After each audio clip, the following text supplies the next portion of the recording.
even in a year one or in a year two, you want to get all those ideas flowing to begin with. So they feel like, oh, this is a breeze, I've just got too much to say.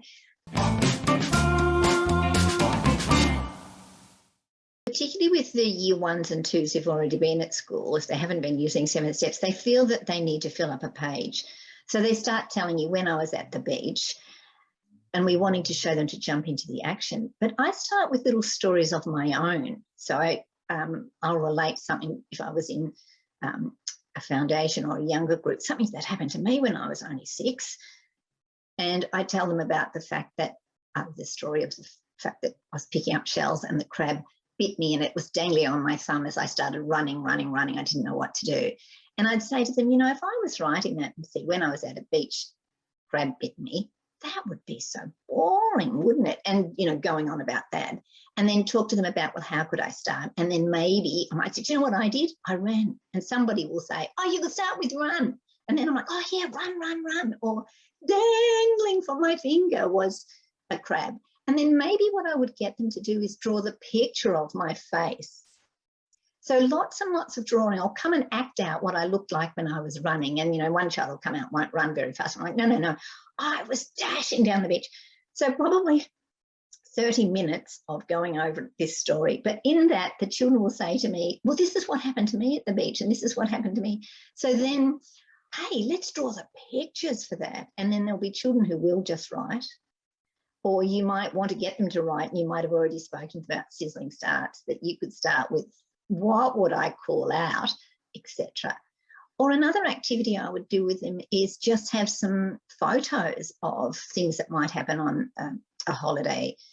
Maybe it's fishing on the beach with, dad's got his arm around a little kid, or someone falling backwards into the water, or somebody getting on a plane, if anybody was able to do that. And then just say to them, if this was your holiday recount, how would you start this? And we were talking about sizzling starts.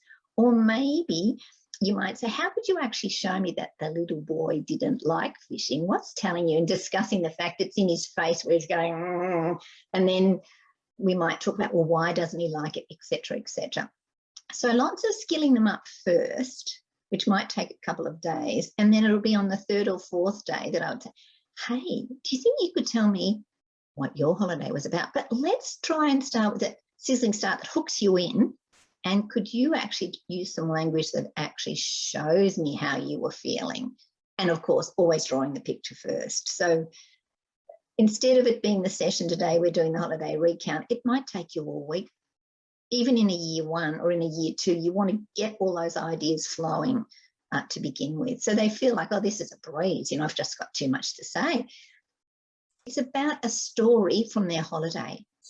So you want them to start telling stories. So in that oral discussion, because we know oral language is our first language, and if they can tell us what's going on, they're then later on going to be able to write. But tell me a story. And there'll be little children who didn't perhaps do much on the holidays. You can say to them, you can make it up. Or I've got all these pictures from a magazine, just go and pull one of those out and pretend that was your story. Because do you know what real authors do? They imagine and make things up.